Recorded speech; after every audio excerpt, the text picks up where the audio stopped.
Аллахты таныган олиялардын мындай бир көч башындагы чоң олиялардан эле. Эми булар өздөрүн олия деп ат чыгарган эмес. Буларга Аллах аалымдар ушундай эметишкен да, көрүп билип. Олиялардын баштарынан эле кол айтты дейт, дуа кылган экен. Илахи дейт, жараткан эгем. Иннухиббу, мен жакшы көрөмүн дейт, каалаймын дейт, көксөймүн дейт, арзу кылам. Ан ахаба лака жамиа хасанати. Мага топук берип мен жакшы иштерди кылдым го дейт. Аллах сен мага мүмкүнчүлүк берип. Ошо жакшы иштердин баарын сага белекке бергим келет дейт. Ма факри ва дуафа. Алсыздыгыма, муктаждыгыма, кедейлигиме карабай туруп, бардык сен топук берген жакшылыктар сага белек кылгым келет дейт. Факайфа ла тухиббу саййид, Аллахым дейт. Антахаба ли жамиа сайяти ма гинака маулай анни. Аллахым, сен ушунчалык байсың, кудуреттүүсүң. Мен муктаж болуп туруп соомду бергим келсе, ыйгарып белек кылып, Аллахым сен кудуреттүү болуп туруп кантип менин күнөөмдү кечирбейсиң дейт.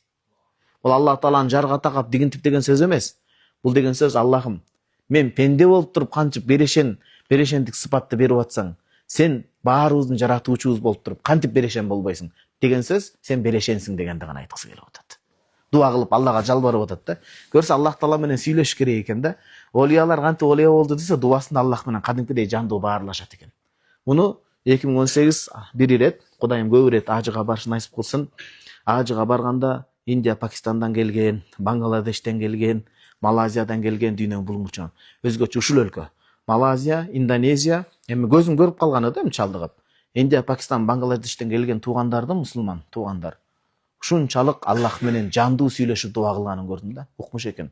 Эч ким көзүнө көрүнбөйт экен Айбек шейхим. Отурат 1 саат, 1,5 саат, 2 саат дуа кылат. Ал эч ким тегерегине көрүнбөйт. Ал Алла менен бир мындай эмени байланышты түзүп алган да. Ушундай жандуу сурап атат да. Биздин дуабызды салыштырып сырттан өзүңүзгө карап көрсөңүз, биздин дуа канчалык. Намазды да шашып окуйбуз, дуаны да шашып окуйбуз, зикирди да шашып окуйбуз. Футбол көргөндө шашпай көрөбүз. Көбүрөөк болсо экен, тез эле бүтүп калбай деп. Бокс, UFC'ни ушунчалык көрөбүз. Ол түгөнбөйт экен, көрсөчү. Улам бирин чыгара берет экен да, бул көрсө адамдарды азгыруу экен да. Бардык нерседе шашпай, повтору менен кайталап көрөбүз. Эле ибадат келгенде шашып калат экен. Ошон үчүн фаида фарагта фансаб, Куранда намазды бүткөн соң дуага ушунчалык бекем отур дейт.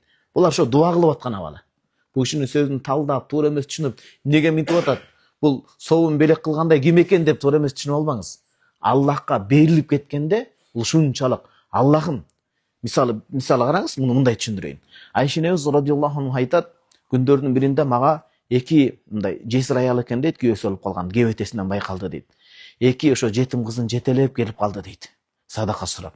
Үйдөн карасам, садака бере турган эч нерсе таппадым. Анан акыркы курмаларыбыз калыптыр дейт. Анан 3 курманы алып чыгып бердим дейт.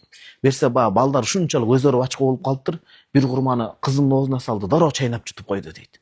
Экинчи алар курмалар чоң да, салды аңызда чайнап. Анан үчүнчүсүн өзүнүн жейинде оозуна салып көтөрүп баштаганда эки кызды колунан талашып баштады дейт. Байкуштар өзөрүп калган да, канча күн наар татпай тамак жеп. Анан эне ушунчалык өзү ачка болуп турса да, оозунан кайра алып туруп баягы жеткирбей, экиге бөлүп эки кызына берген экен да.